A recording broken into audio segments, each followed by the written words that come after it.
Interval notation. I find it helpful to write interval notation from number lines.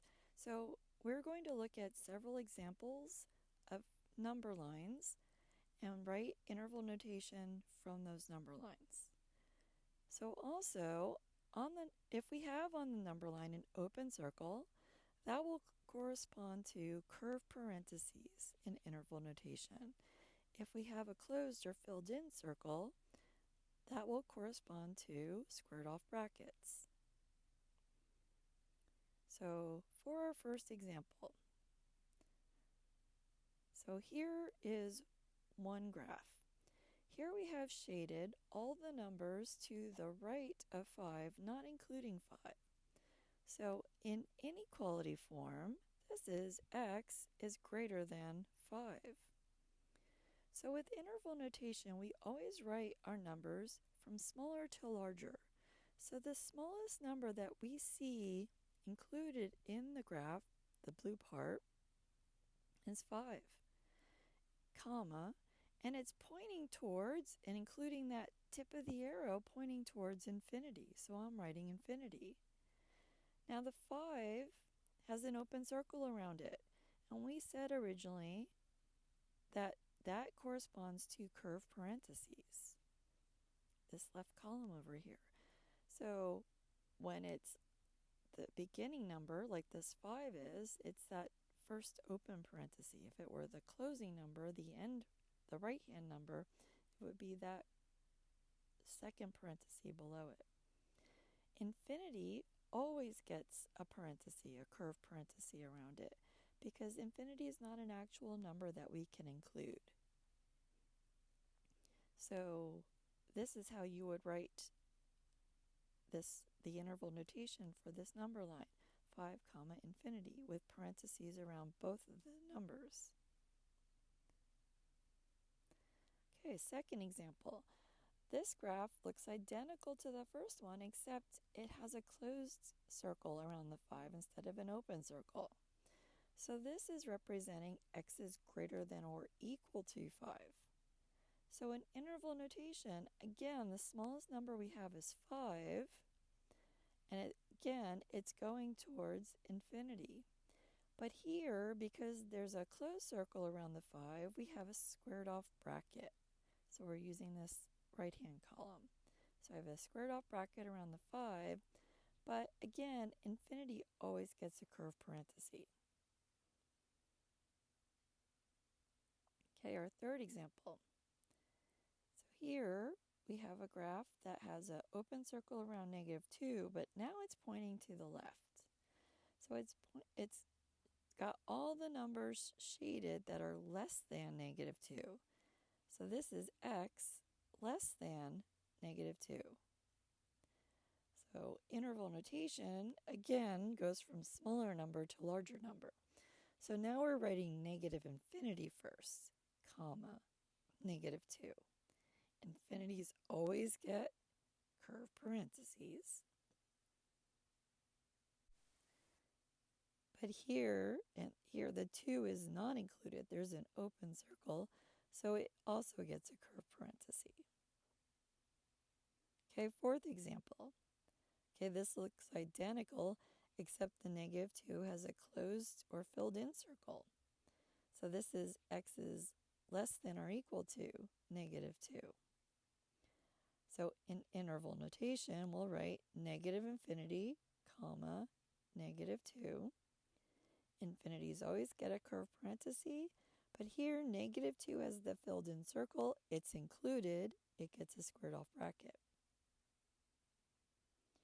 Our fifth example. Okay, this looks a little different. So I've got an open circle around -4. I've got a closed circle on +8, and it's shaded in between. So this is -4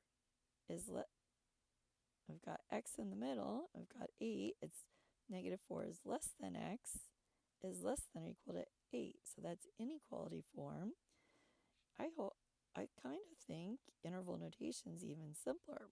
We write the -4, comma, 8, smaller number, comma, larger number. -4 has the open circle, so it's not included. It gets the curved parenthesis. 8 has the closed circle, so it's included. It gets the squared off bracket. So there's our interval notation for number 5.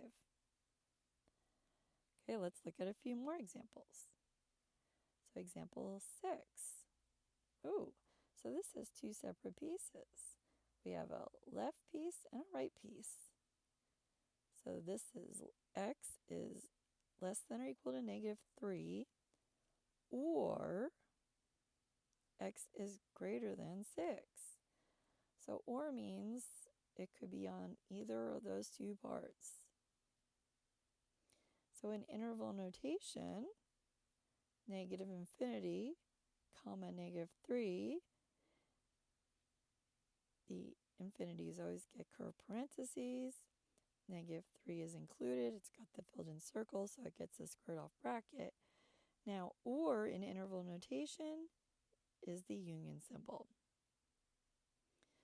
And then the right branch will have 6 as the smallest number, comma, positive infinity. 6 is not included. It has the open circle, so curved parenthesis. Infinity always gets a curved parenthesis. Example 7. Ooh, we've got a whole bunch of pieces here. I've got 1, 2, 3 different pieces.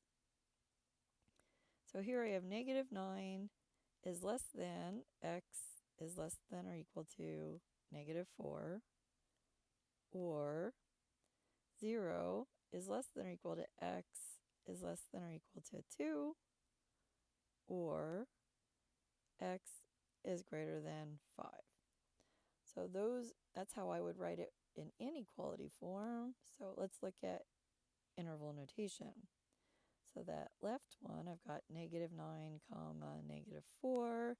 -9 has an open circle, so that's a curved parenthesis. It's not included. -4 has the closed circle. It is included. That's a squared off bracket. Or is the union symbol.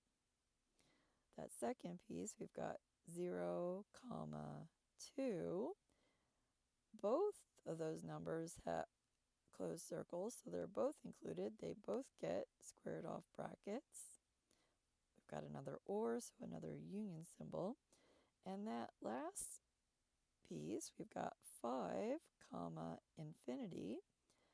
5 has the open circle. It's not included, so curved parenthesis. And infinity always gets a curved parenthesis. Okay, example 8. Ooh, so this is the whole number line shaded. So this is representing all real numbers. Or sometimes you might see the board italics are representing all real numbers. In interval notation, what we see shaded is from -infinity, comma, positive infinity. And remember, infinities always get curved parentheses. So that's interval notation for all real numbers. Okay, number 9. So here I've got -3 is less than or equal to x is less than or equal to 5. In interval notation, smaller number, comma, larger number, -3, comma, 5. -3 is included, so squared off bracket. 5 is included, so squared off bracket. So hopefully that helped with interval notation.